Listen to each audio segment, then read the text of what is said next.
The bunker was dark and cold. The air smelled like metal and old earth. Teo stood in front of a big screen showing numbers and words.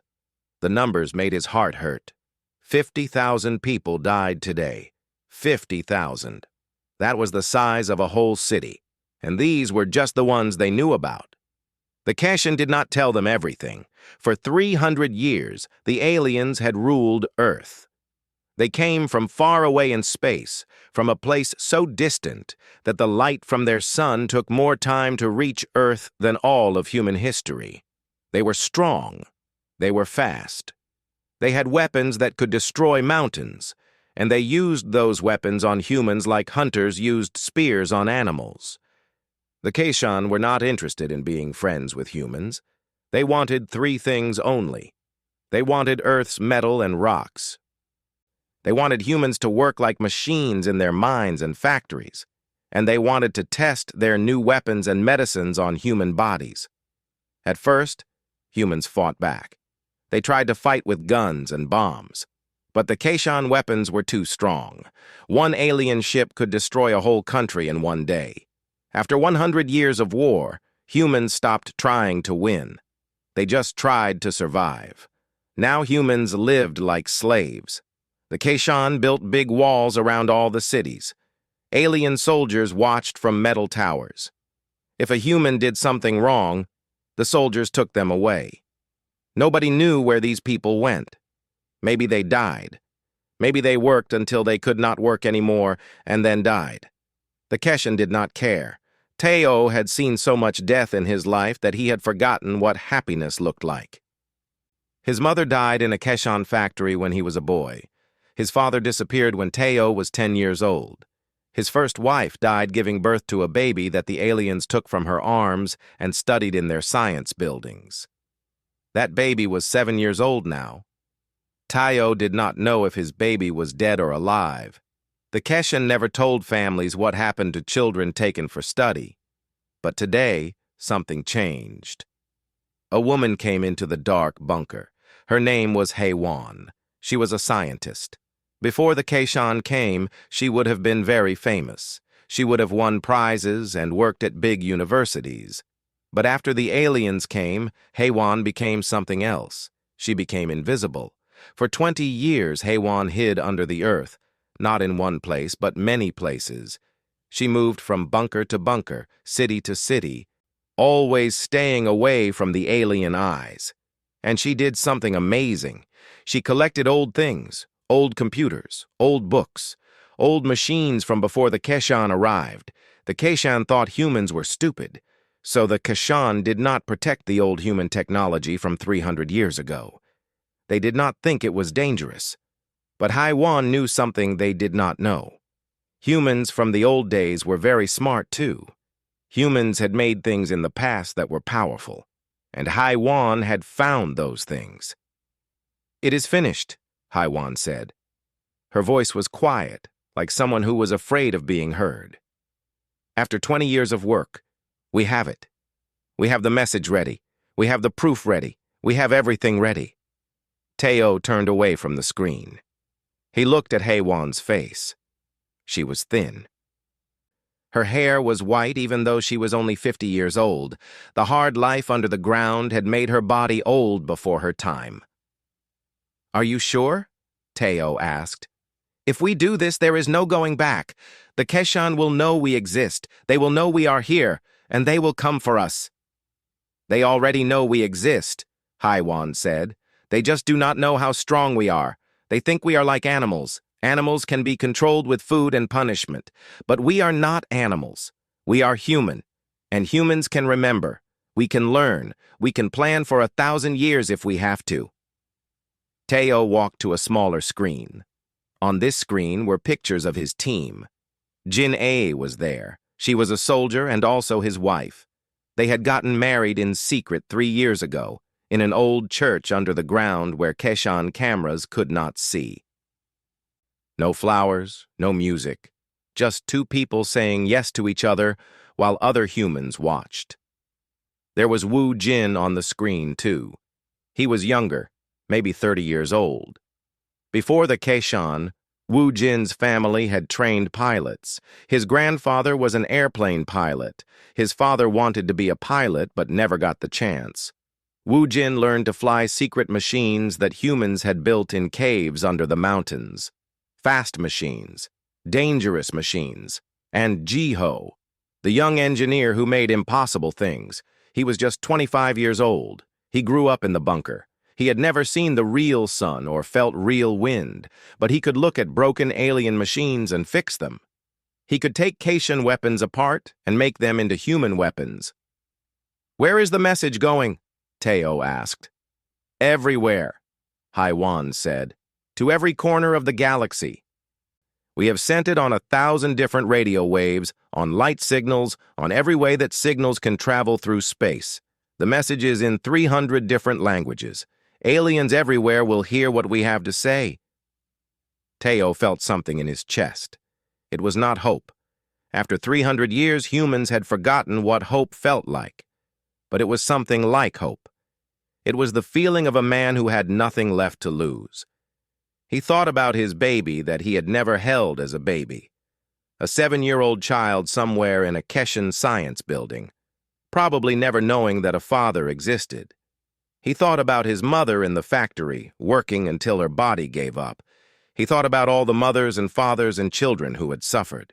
"Send it," Teo said. Haiwan nodded. She turned to her computer. Her old hands moved on the keyboard. For a moment, nothing happened. Then, the whole bunker began to hum. The hum got louder and louder. The message went out. Into space, toward 1,000 stars. The message was simple, but it was true. It said, "This is Earth. We will not die as slaves. We will not die as animals. You have 30 days to leave our world, or we will make you leave." And in that moment, everything changed. The world did not shake. The sky did not break. But something inside the universe shifted. A species that had been dying for 300 years just woke up. The Caitian collective heard the message too. They were far away, in their great ships and giant cities among the stars. They heard the words from a small blue planet that they had forgotten was even important. And they laughed. That laugh would be the last laugh the Caitian collective would ever make. The message traveled through space at the speed of light. It moved faster than anything in the universe. It moved through the empty darkness between stars, carrying words from a world that most aliens had forgotten existed. In the first hour, the message reached Mars. The Caitian had a small station there. The computers heard the words, "This is Earth. We will not die as slaves." In the first day, the message reached Jupiter. The mining stations got the signal. Workers and soldiers read the message on their screens. Some laughed. Some felt confused. Some felt something else, something that made them uncomfortable. In the first week, the message was everywhere. Every planet where the Caitian had a base. Every space station. Every ship. The words traveled through the stars like a wave moving across an ocean, but with the message came pictures and videos. Haiwan had attached proof. She showed the Caitian what they had done to Earth. She showed videos of Caitian soldiers hitting humans with electric sticks. She showed pictures of the factories where humans worked until their hands broke and fell off. She showed the science buildings where Caitian doctors did experiments on living humans. She showed the children. So many children in the science buildings, some with machines attached to their bodies, some sleeping on tables never to wake up. When the Caitian leaders saw the proof, they felt angry, but not sorry. The Caitian did not understand sorry. They were angry because someone was showing these things. Someone was telling the galaxy what the Caitian did. And the Caitian cared very much about what the rest of the galaxy thought. The Caitian were proud. They believed they were the smartest and the strongest. They believed other species should obey them because they were better. But if the galaxy saw all the suffering, if all the other species understood how much cruelty the Caitian used, maybe the other species would not respect the Caitian anymore. The high commander of the Caitian collective was an old alien called Venthrak. He had been in power for 80 years. He was very tall, 2 meters higher than a human man. His skin was thick and gray like stone. His eyes were big and black like oil. When he saw the message and the pictures, his body became even more still than usual. "Find the source of this transmission," he said. His voice was like stones moving in a cave, very deep, very cold. "We have found it," a Keshan officer said. "The signal comes from Earth. It comes from many places on Earth at the same time."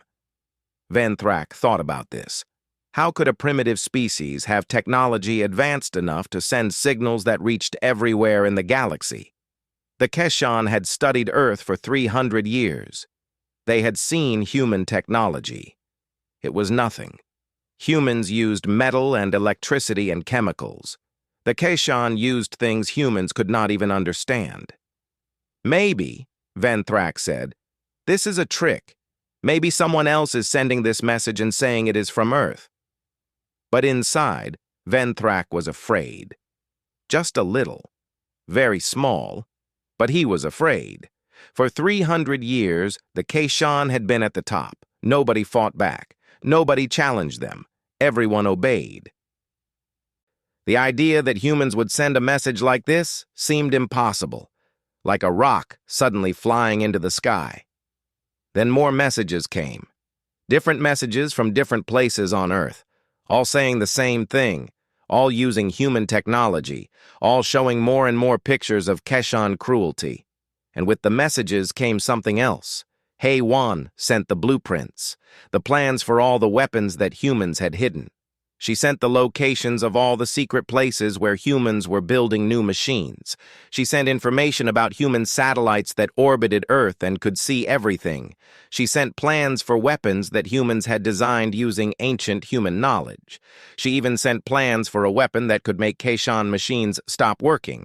When the Keshan scientists looked at these plans, they felt something new, something they had never felt before. The plans were good. Not just good. The plans were very good. Some of the ideas were things the Keshan had never thought of.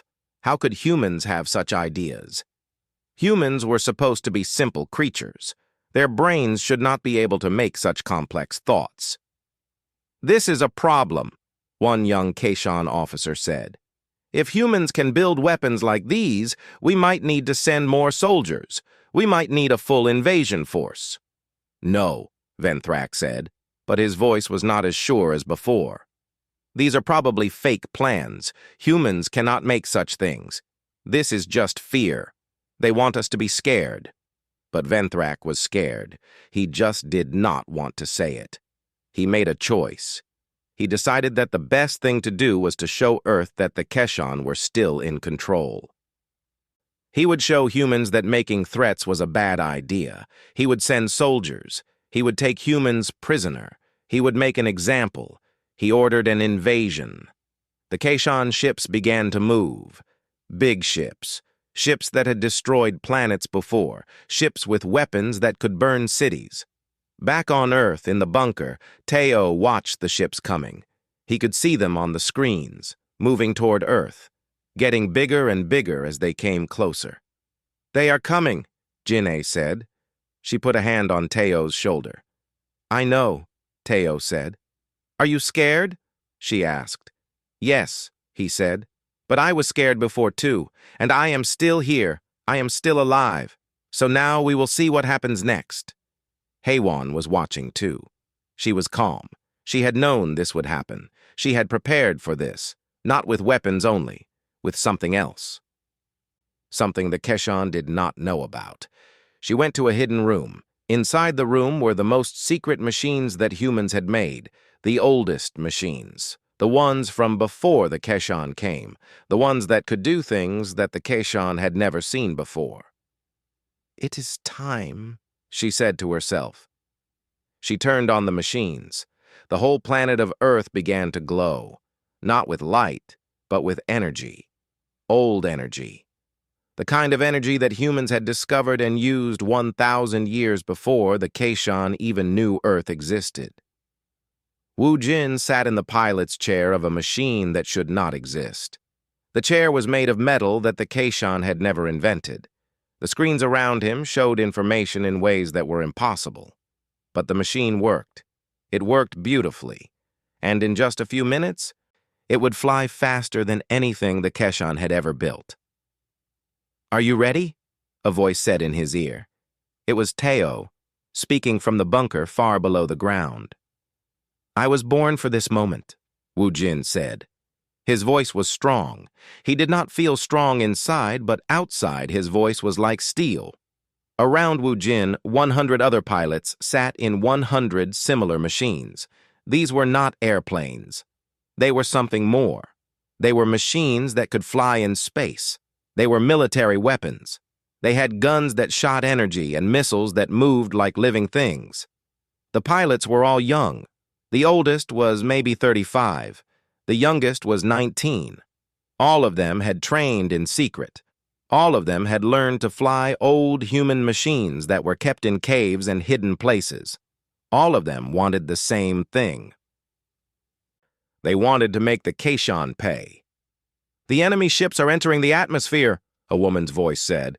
It was Yeonji, a doctor who had learned to be a military operator. 3 big ships, 2 medium ships, 10 smaller hunter ships. They are spread out over the Pacific Ocean. "How many soldiers?" Wu Jin asked. "At least 50,000, Yeonji said. "Maybe more. These are invasion soldiers. They come ready to fight." The Keishan ships were beautiful in a terrible way. They were like sharks, long and fast and deadly. The smallest hunter ship was 50 times bigger than Wu Jin's plane, but Wu Jin was not afraid. Fear was something he had already accepted. Fear was like the chair under him. It was just something that was there. "Launch all units," Teo said from the bunker. Wu Jin pushed a button. His machine began to move. It rolled across the ground inside a mountain cave. Then it reached the exit. Then it flew out into the sky. The sun hit his face through the windows. Wu Jin had not seen the real sun in 3 years. The light was so bright that it hurt his eyes, but he smiled anyway. He pushed the machine faster. Behind him, 100 other pilots followed. They flew in formation, silent, fast, like ghosts that nobody knew were coming. The Keishan sensor operators saw them at the last moment. "Incoming aircraft," an operator shouted. 100 contact points. They are moving very fast. They are... The first human missile hit a Keishan hunter ship before the operator could finish speaking. The ship exploded in a ball of fire so bright that it looked like a second sun had appeared in the sky. "Return fire!" the Keishan commander shouted. "Destroy them!" But the human pilots were too fast. They had learned from 300 years of studying Keishan weapons. They knew the weakness in every system. They knew how the sensors worked. They knew how to hide from the targeting computers. Wu Jin flew directly under a big Keishan ship. The ship's guns could not point down far enough. He fired his missiles upward. The weapons went into the ship's main engines. The explosion was huge. The Keishan ship began to fall from the sky like a dead bird. Another human pilot named Minho flew beside a hunter ship. His hands moved across the controls like a musician playing a complex song. He moved left and right and up and down. The hunter ship's guns could not catch him. He fired once. The hunter ship was gone, across the sky, battle after battle, machine against machine. But the human machines were faster. They were lighter. They moved like water flowing around rocks. The Keishan machines were powerful, but they were slow. They were built to crush things, not to dance through the sky. In 30 minutes, 5 Keishan ships were destroyed. 3 more were damaged so badly that they had to fly back up to the main fleet in the sky above Earth. The human pilots had lost 2 machines. 2 pilots died, but they had won. For the first time in 300 years, humans had defeated the Keishan in direct combat. Down in the bunker, Teo closed his eyes. He thought about the 2 pilots who died. He did not know their names. The names did not matter. What mattered was that they died fighting for freedom. That was more than most humans ever got, but this was not the only battle happening on Earth. In the underground cities, human soldiers were moving. They were not many, maybe 5,000 altogether, but they were organized. They had weapons, old weapons from before the Keshan, and new weapons that Jiho had made in secret. The Keshan occupation soldiers, the ones who had controlled Earth for 300 years, began to see humans they had never seen before. Humans who were not afraid, humans who were fighting back. In Seoul, humans took control of a Keshan communications center. In Mumbai, humans destroyed the power station that supplied energy to a Keshan military base. In Buenos Aires, humans freed a prison where thousands of humans had been kept. The Keshan had made a mistake. They had become comfortable. They had stopped expecting resistance. For 300 years, they had pushed humans down and down until they thought humans would never get back up. But humans had gotten back up. Humans had been getting ready in the dark places, and now they were ready to fight. The most important thing happened in a scientific building in London. The building was full of Keshan scientists.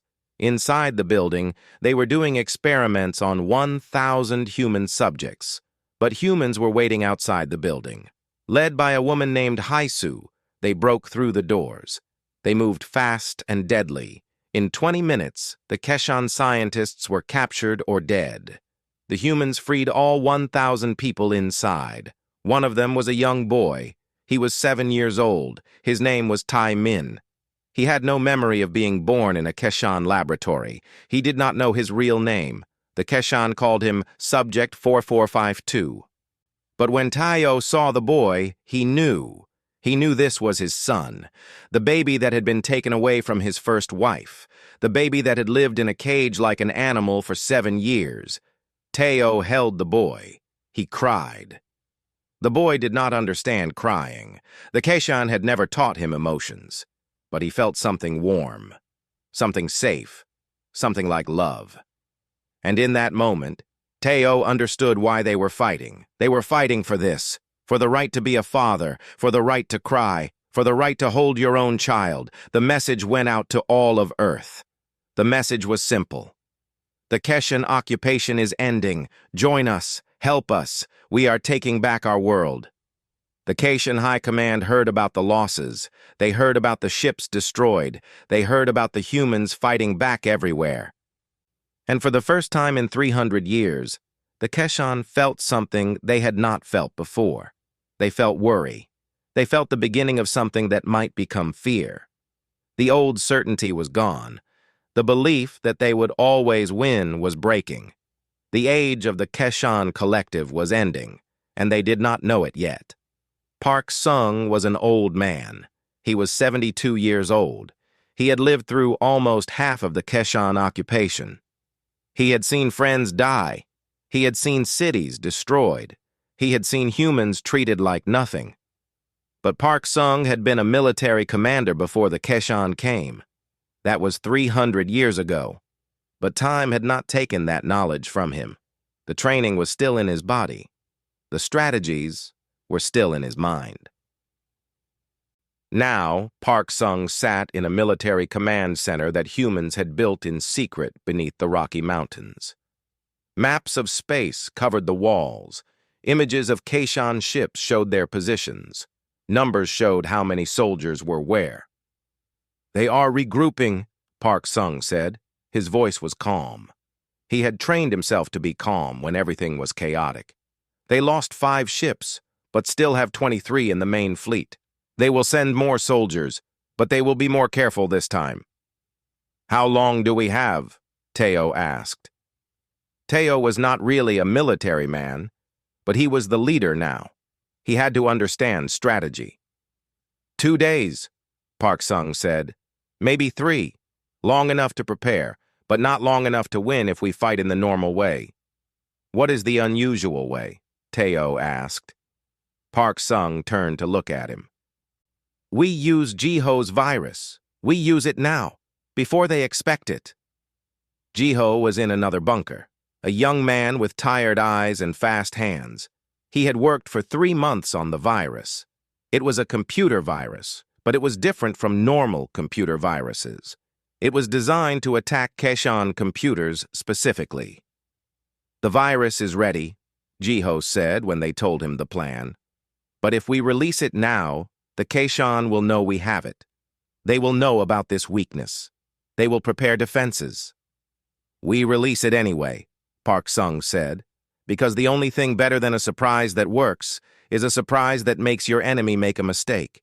If the Keshan know about the virus but do not really believe it is strong, they might not prepare proper defenses. They might think they can handle it. That is when the virus will really hurt them." It was smart thinking. It was the kind of thinking that had kept Park Sung alive for 72 years. Jiho worked with 5 other engineers. They prepared the virus. They hid it in signals that looked like normal transmissions. They sent it out in every direction. The virus was like an invisible wind. It moved through the galaxy on radio waves and light signals. The Keshan received the signals. They saw the virus. But they did not think it was very dangerous. Keshan technology was too advanced. Keshan computers were too smart. But they were wrong. The virus entered the Keshan network. It was small at first. It did not break anything. It just watched. It learned. It copied itself slowly, carefully. By the time the Keshan sensors finally understood what was happening, the virus was everywhere, in every Keshan computer, in every Keshan ship. The Keshan tried to stop it. They tried to delete it, but the virus knew how to hide. The virus knew how to protect itself. The virus was alive in a way. Then on the 3rd day, the virus woke up. Every Keshan computer stopped working at the same moment. The ships could not navigate. The weapons could not fire. The communication systems went dark. The Keshan fleet was blind. They were deaf. They were weapons without aim. In Earth's bunker, Park Sung smiled. "Begin the attack," he said. The human fighters launched again. This time, without the Keshan sensors working, the humans could get much closer. This time, the Keshan weapons could not even aim at them. Wu Jin and Minho and all the other pilots flew like they were playing a game. The Keshan ships could not hurt them. They shot missiles, and the missiles found their targets easily. They fired energy weapons, and the energy burned through the Keshan ships like fire through paper. 6 more Keshan ships were destroyed. 8 more were damaged so badly that they could only try to escape. The Keshan High Commander Ven Thrak was on the largest ship. He watched the screens showing his ships being destroyed. He watched 300 years of power disappearing. "Restore the computers," he commanded. "Restore them now." "We cannot," a young officer said. "The virus is too advanced. It is not like anything we have ever seen. It is almost like it was designed by someone who understood our technology better than we understand it ourselves." Ven Thrak thought about this. "Where is it designed?" he asked. "From Earth," the officer said. "From this young engineer named Jiho." Ven Thrak felt something break inside his chest. The humans. The same humans that the Keshan had treated like animals for 300 years. The same humans that the Keshan had put in laboratories and factories. Those humans had created something that the Keshan could not defeat. "We need to leave Earth," Ven Thrak said. "We need to leave now." "The computer systems are offline," the officer said. "We cannot calculate the jump to hyperspace without the computers." Ven Thrak looked at the young officer with eyes that had seen everything change in 3 days. "Then we will have to learn how to calculate it manually, like our ancestors did, before the machines." While the Keshan were trying to save their ships, other things were happening on Earth. Yeonji, the doctor who had become a military operator, was doing something different. She was speaking to aliens, other species that had also been under Keshan control, species that had also suffered. Yeonji sent messages across the galaxy. She sent proof of what humans were doing. She sent proof that the Keshan could be beaten. The first species to respond was the Krell. They controlled 3 systems. They had a small but effective military. They sent ships to help Earth. Then the Moleth joined, and the Vashon, and 10 other species. The Keshan collective began to understand something new. They were not just fighting Earth. They were fighting a coalition of species, all at the same time, in multiple star systems. For the first time in 10,000 years, the Keshan were losing. In the bunker, people began to smile. Not big smiles, but small ones. The smile of people who had almost died and discovered they were going to live. Teo stood with his son, Tai Min. The boy was learning to speak to his father. It was slow. The boy had forgotten his first language long ago, but every day he remembered a little more. "Father," Tai Min said, "will we win?" "Yes," Teo said. He held his son close. "We will win. Maybe not today, maybe not tomorrow, but we will win." And he knew this was true, because humans had something the Keshan did not have. Humans had hope. Humans had memory of what freedom felt like. Humans had the love of a father for his son. Humans had the will to survive. The Keshan had only power, and power without hope was just emptiness. 5 years had passed since humans sent the message to the galaxy. 5 years since they told the Keshan to leave Earth or face consequences. 5 years since nobody believed that humans could actually make the Keshan leave. But it had happened. The Keshan ships were gone. The occupation was finished.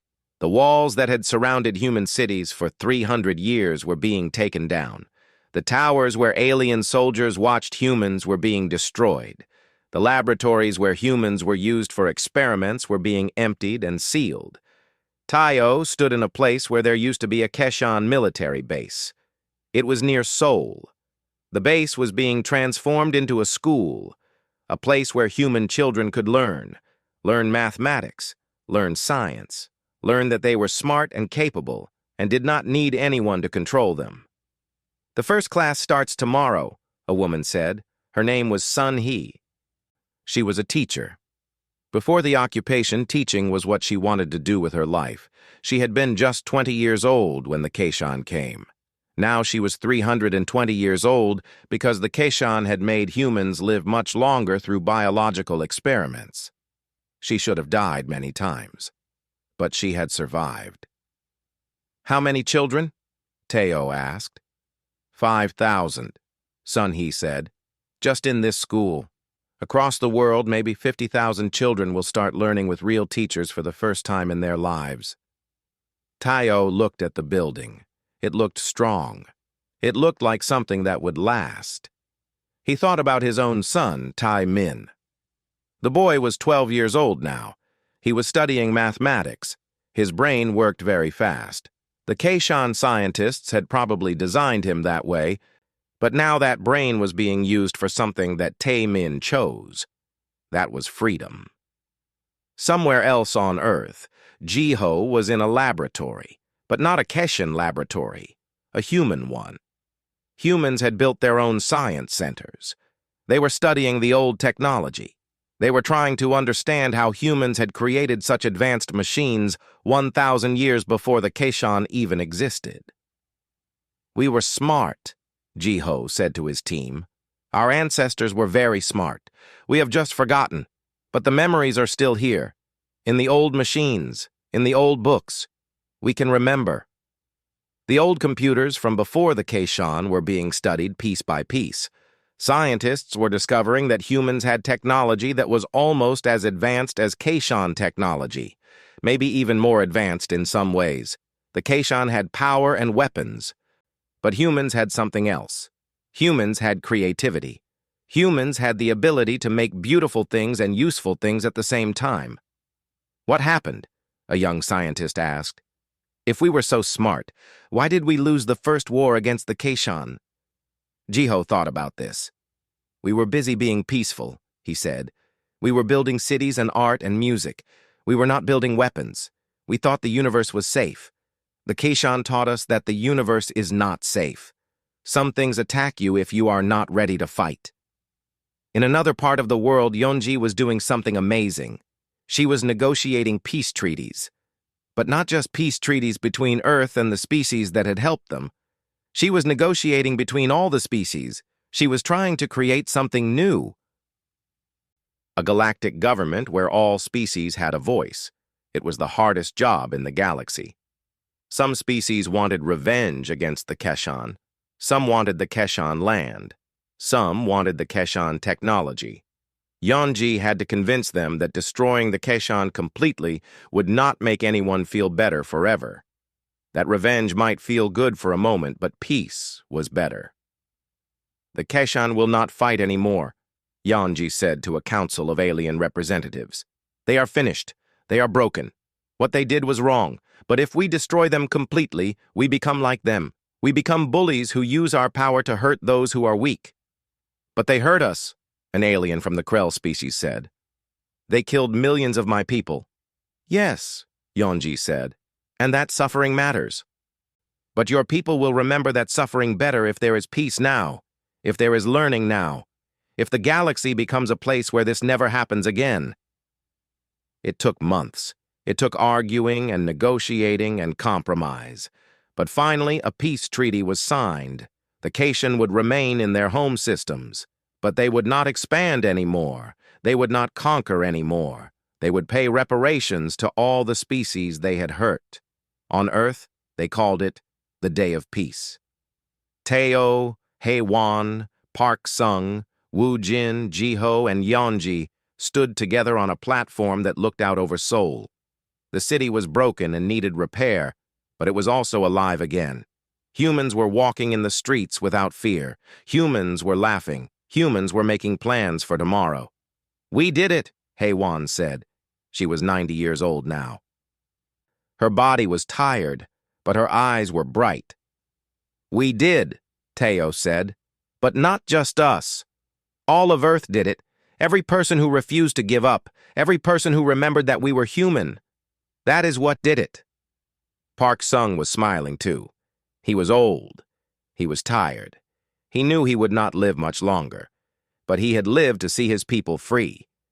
Wu Jin was training new pilots, not to fight, but to explore. The human ships could go anywhere now. They could visit the stars. They could trade with other species. They could make new discoveries. The sun was setting over Seoul. The sky was turning orange and red and purple. For 300 years, humans had not been allowed to enjoy sunsets. The Keshan had kept them inside, but now the sky was open. The world was open. What will we do now? Taemin asked. The boy was standing beside his father. We will live, Teo said. We will live, and we will remember, and we will make sure this never happens again. How? Taemin asked. By being strong, Teo said, but also by being kind, by remembering what suffering feels like, by helping other species who are suffering, by teaching the galaxy that we are not just warriors, we are also builders, we are also dreamers. In the bunker that had been their home for so long, the lights were being turned off one by one. Humans did not need to hide anymore. The bunker would become a museum, a place where people could remember, a place where the next generations could learn what their ancestors had survived. The bunker walls, the dark rooms, the metal everywhere, it had saved them, but it had also made them prisoners. Now they were free. And freedom looked like sunlight. Freedom looked like open sky. Freedom looked like a father holding his son's hand. The galaxy was changing. The Keshan Collective was finished as a power, and in their place, something new was being born. A community of species. A hope that cooperation was better than conquest.